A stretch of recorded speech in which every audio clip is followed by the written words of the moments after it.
On October 7th, and in 6:30 in the morning, all of Israel woke up to the sound of the alarms. Yarden wrote in our family WhatsApp group, "Here we go again. Here we go again," because it's been 20 years of rocket being fired to this region of Israel. Shiri and him has been living there for the entire of Ariel's life, for 4 years. Shiri grew up in this kibbutz in Nir Oz. Their plan was to leave the area. They couldn't suffer anymore living under those rockets. They were supposed to join me and my family. Myself just moved up north of Israel from the same area only 1 month earlier, to the 7th of October. After he sent this text, I realized from another WhatsApp group that there's been an invasion of terrorists to the kibbutzim in the area. So in order not to scare our mom, I started texting Yarden private, and I will share some of those texts that we exchanged during this morning.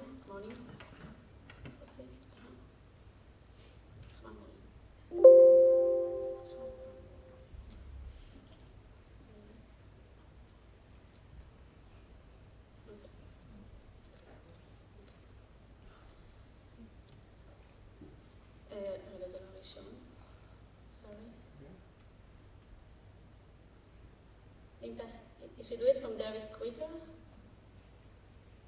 Okay. No. No, I think it's the other way. No, the other way. No. I'm going forward instead of backward.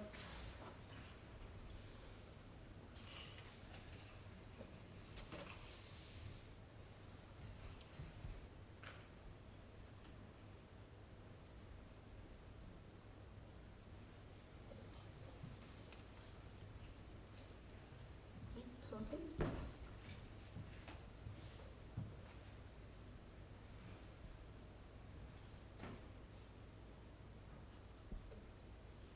It's not working? Okay. So my brother had a personal gun because of living in this area. He was always scared that something like this could happen. It wasn't a surprise to him, basically. So the first thing I asked him was, "Is the carriage ready in the gun?" He said, "It always is. Now there's also a bullet in the chamber." After a few minutes, "What about you? What is going on?" "Not good. We are really stressed. We hear fire exchange. It's terrifying." I asked them to put mobile phones on silent, because I knew that the terrorists were trying to hear people inside their homes. So he answered, "Yes, obviously, but don't forget, there are 2 children who don't know how to be quiet." I asked him to keep updating us, and then he texted me, "It feels like the end." I wrote to him, "Shut up, idiot." I couldn't imagine that this thing is really happening, and he's really texting me those words. "I'm not joking, I'm really scared." I texted him, "I know, it's really scary. I have a gun, but they have automatic weapons. Is the house locked? The windows?" "Yes." "There are gunshots all over. It's crazy. Fifi, I love you." For many months, the thing that carried with me was that I didn't write back, "I love you." I never knew if I will ever meet him again, and I never wrote, "I love you" back. And I tried to calm him down. I said, "So perhaps they killed them. I don't know, there are no reports, nothing. I hear their shouts. Be quiet, we are trying." "What is going on?" "They are inside our house." And that was the last text that I received from him that day. Don't move forward yet? Not yet. For me, it was reading a script, or like watching a horror movie, and feeling helpless, and not being able to help the people I love the most. After Yarden texted me this message, basically we didn't know for a long hours what happened to them. When he returned, he completed the things that happened. He told me that the terrorist came inside their house. He asked Shiri, are we fighting or are we giving up? She told him to fight. So he opened the door of the safe room where they all hid inside, and he started shooting at the front door of the house where he could hear the terrorist coming in from. After a few fires being back and forth, where the bullets just went through the door of the safe room because it wasn't bulletproof. It was against missiles, not against invasions.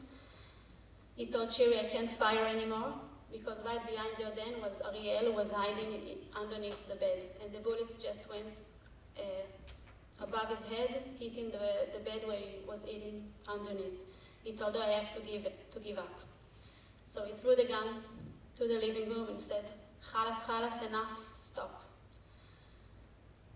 The terrorists took the gun and they fired their family dog in front of the kids and the family. They went inside the safe room, threw Yarden to the floor and started beating him with their fist and their leg and kicking him in front of Shiri and the boys. And then they told them to get up, you're coming with us. Shiri and Yarden told them, please, not the kids, just not the kids. Take me, not the kids. They said, don't worry, we won't take the kids. You come with us. Yarden told Shiri, don't worry, they are kidnapping me, it's okay. They said they wouldn't hurt you. I'm going with them, so they wouldn't hurt you. He asked the terrorist if he could just kiss Shiri and the boys goodbye. They allowed him. He kissed them goodbye, and then the terrorists took him away. About 2 hours after Yarden sent me the last message, my mom was in a shelter in another kibbutz nearby, and one of the women who was hiding with her in the shelter came with her phone to the entire room, and she told all the people there, you wouldn't believe what my husband just sent me, a picture in Telegram. As she was showing it to the room, it was this picture. It was the picture of Shiri and the boys being kidnapped. Of course, she didn't know. She didn't know it was my mother's.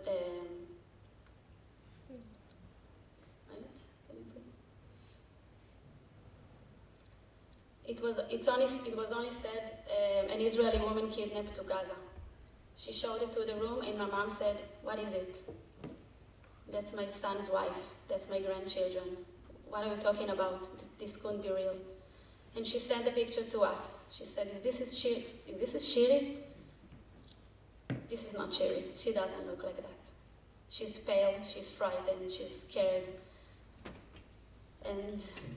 But we could see that it's really her, Ariel and Kfir, surrounded by terrorists, being taken to Gaza.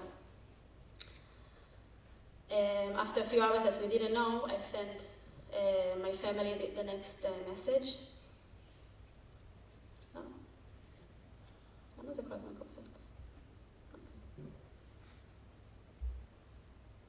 I texted him, hi everyone, I'm updating here because I'm sure everybody's worried.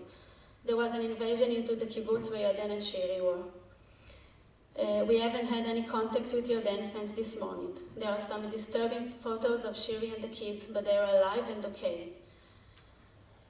Mostly it's a lot of uncertainty. Please pray with us of their safety. About two hours later, a friend from England sent me a video, again uploaded on Telegram by Hamas, asking me, is this Shiri? This is the video.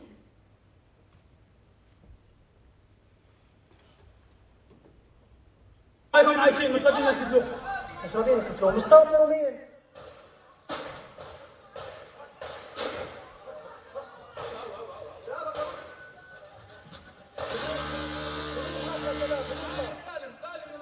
هذا مكتب الباب عشان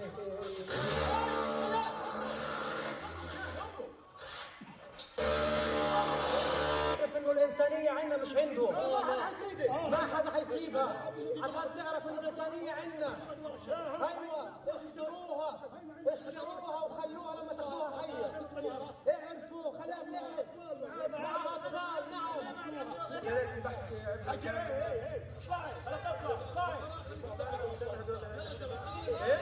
يا شباب هؤلاء قاعدين عشان يطلعوها من المستوطن. لم تعد هناك حصانه لا لغرف محصنه ولا لاي شيء من هذا القبيل.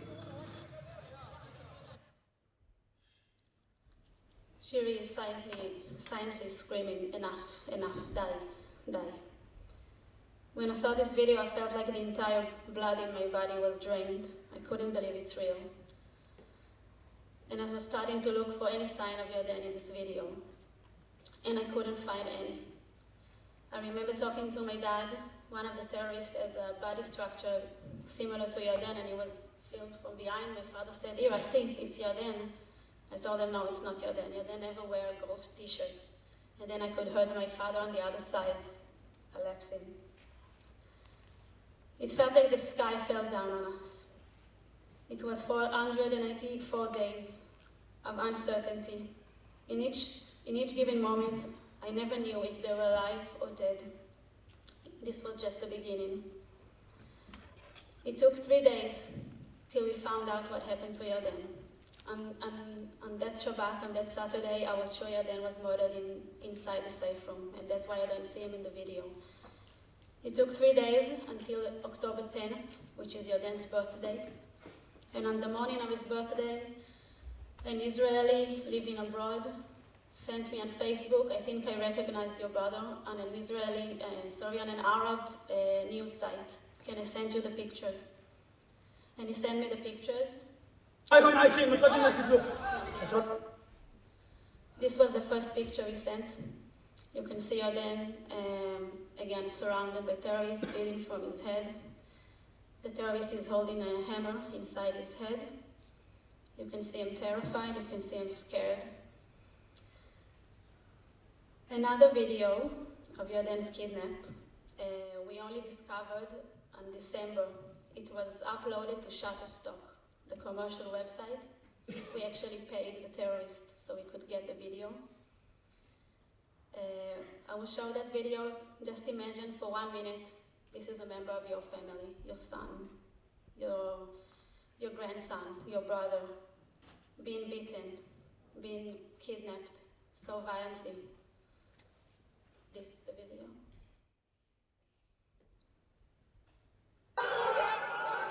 He's in the video. On the motorcycle.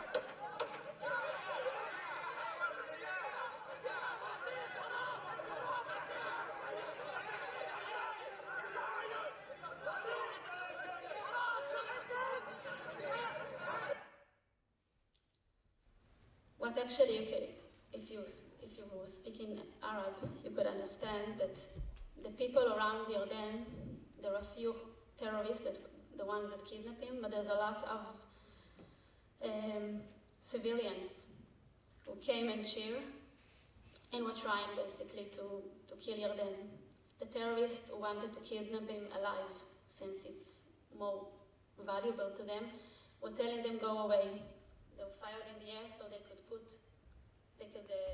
send away all the civilians who tried to gather around them. The same people, civilians were cheering in the streets when Yarden was transferred to a car, was beaten inside the car and was taken hostage. After Yarden was kidnapped, and then Shiri and the boys were actually kidnapped just a few minutes after Yarden. Yarden was taken, and then a different group came and took also Shiri and the boys. It took them less than 30 minutes to take them all the way to Khan Yunis, inside the Gaza Strip.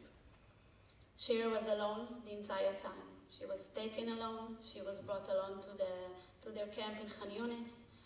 She was moved from there to Rafiah, all alone, a mother and a baby and a 4-year-old. Barefoot with her pajama. After they were both taken, a second and third wave of people living in Gaza came and completely destroyed their house. They stole and broke and messed everything inside their house. This is the entry to their house. This is the kids' bedroom, the safe room. The living room, you can see the blood of their dog in the middle of the living room. It's dried already. The kitchen.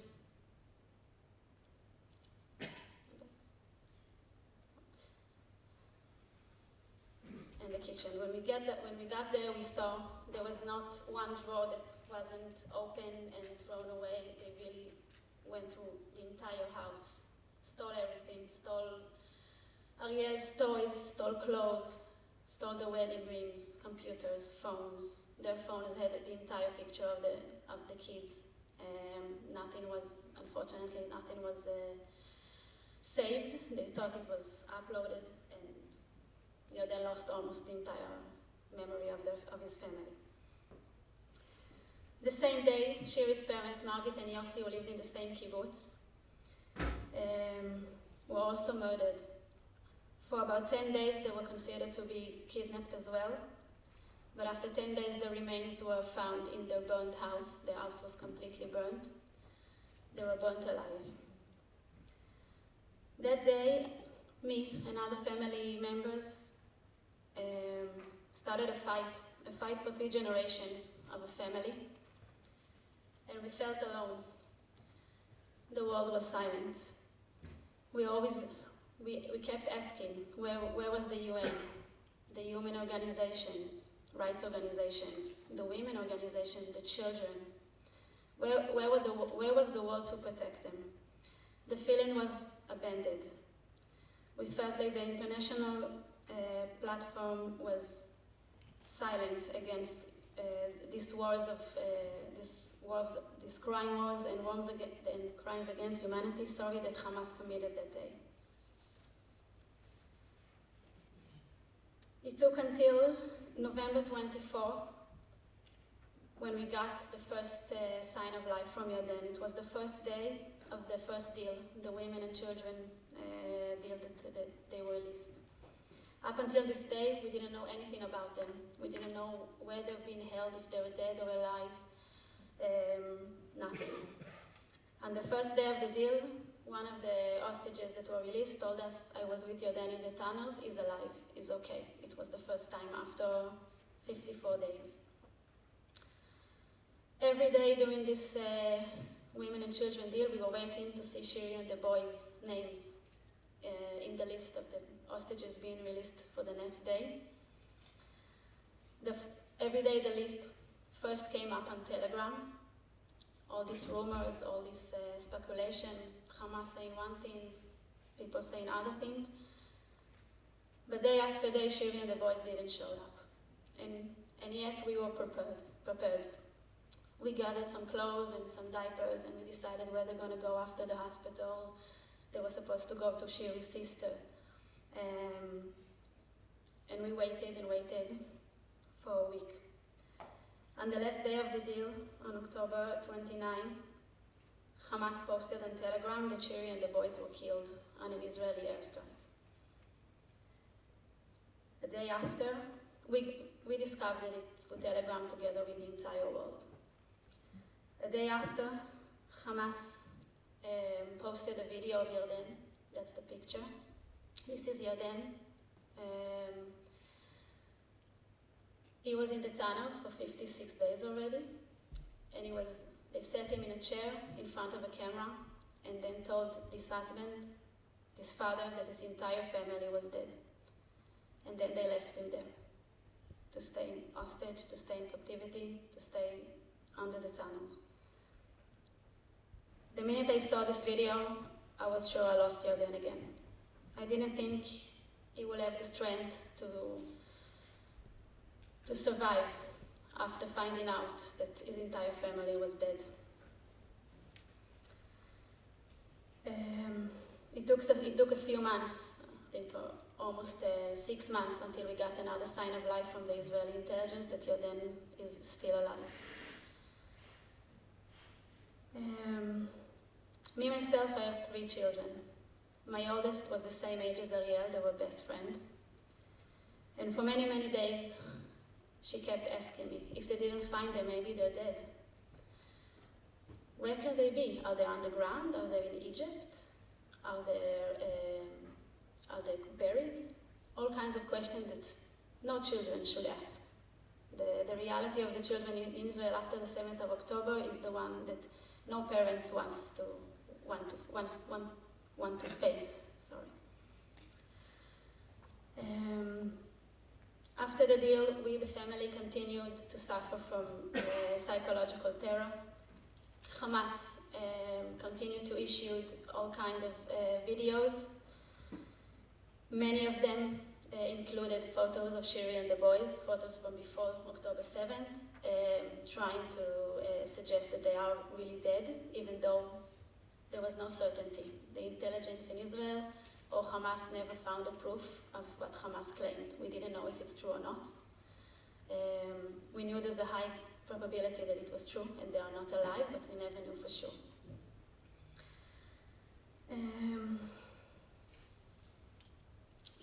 After 484 days of uncertainty about their fate, about Yarden's fate, Yarden was released in the second hostage deal. His release was also broadcast live by Hamas. Those are the pictures from for the ceremony they did. Yes, this one. This is Yarden on the day of the release. Yarden was held for 1 year and 4 months in the tunnels underground. Some of the tunnels were not high enough for him to stand. Some of the tunnels were less than 1 meter wide. He lost over 30 kilos of his weight, left with almost no muscle tone. He suffered constantly from psychological torture about his family's fate. He was filmed for another 2 videos. They asked him to talk about his family for him to break down. He wouldn't let them. He wouldn't talk about his family because he knew that's what they wanted to film. They wanted to film them breaking down in captivity. 3 weeks after Yarden was released, on the first day of the body released, Hamas released from captivity, we received the coffins of Shiri, Ariel, and Kfir. That was also broadcast live by Hamas. It took a very long day, and around 1 o'clock at night, they told us that Ariel and Kfir were identified as the 2 bodies that Hamas gave, but it wasn't Shiri. It was another woman, not an Israeli hostage, but it wasn't Shiri. And the next day, Hamas left another coffin in front of the Red Cross. We also discovered this through the news. Shiri and the boys survived 3 weeks, at least 3 weeks. We will never know for sure how long what was exactly the time they were killed, they were murdered. But they survived at least 3 weeks in the captivity of a terror organization. 3 weeks, we could have saved them. I failed. The world failed. Each and one of us failed.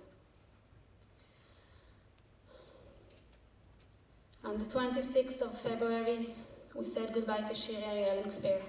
My brother Yarden was left alone. Dana, Shiri's sister, our only sister, was left without any family. Her sister, her nephews, and her parents were all murdered that day.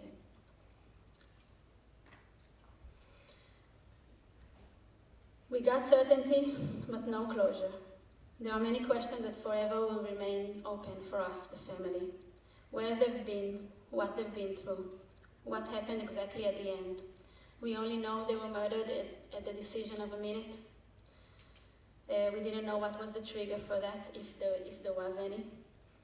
They were murdered bare-handed, with bare hands, sorry. We weren't with them on their last moment. We didn't get to say goodbye. We didn't get to say, we love you. We got a coffin. 2 years later, we are just starting to collect the pieces. The thoughts about what they've been through and the unbearable constant missing them make it very difficult to go back to the normal life, routine, whatever you call it. We've been thrown so viciously, so cruelly thrown away on October 7th. I called it my message for the end of the reason I came here today, the things that are the most important for me to say, beside wanting the world to know the story of my family. Kids are not weapons of war. Kids should never be negotiable. We should never be silent in front of terror organizations like Hamas and other extremists. They cannot be getting legitimate, or be any part of the international community. It happened in Israel, it can happen anywhere else in the world. The international fight against terror and extreme people could never stop. To secure children's life everywhere, we must condemn terror everywhere in the world and act together against it. This is the only path for peace.